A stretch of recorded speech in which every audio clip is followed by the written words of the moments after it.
Greetings. I've got my boards all set up to cover some hockey. In half an hour's time, I'll start filling these up. And we've got some news coming out.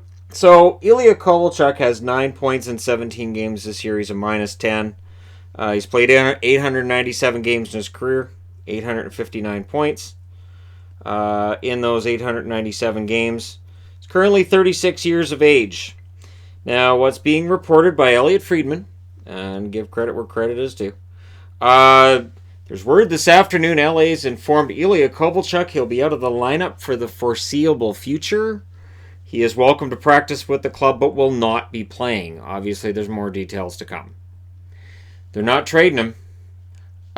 He's signed through next year, so it's not even that he's got an expiring contract and he's a rental. He's got one more year.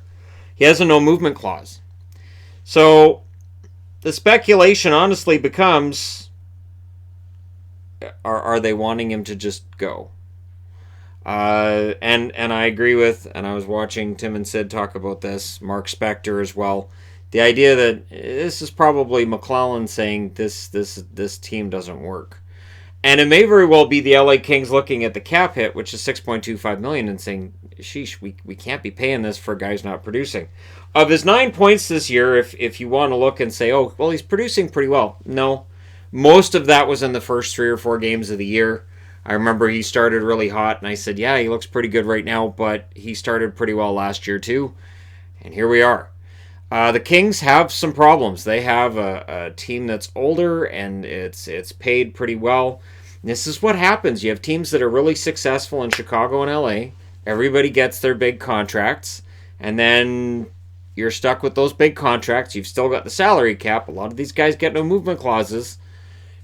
And there you go. And then the problem for the Kings was that they signed Kovalchuk thinking they were closer than they were, and that Kovalchuk would still be the Ilya Kovalchuk he had been when he had left to go to the KHL years earlier. And he isn't.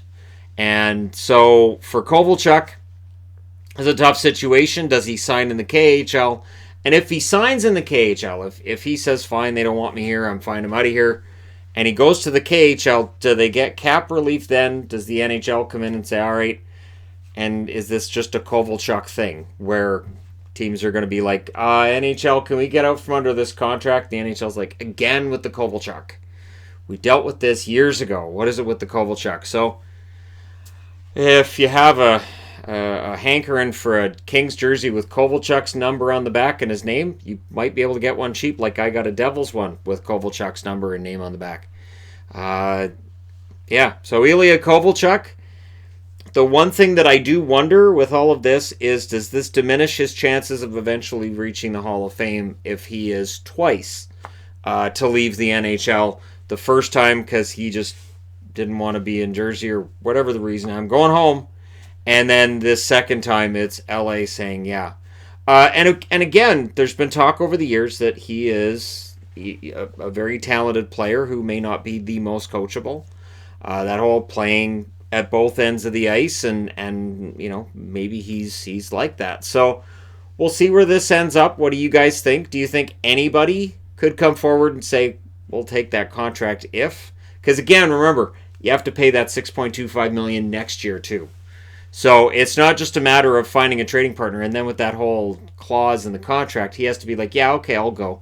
So before anybody jumps in with the Ottawa talk, he ain't going to Ottawa. He's not going to say yes to Ottawa.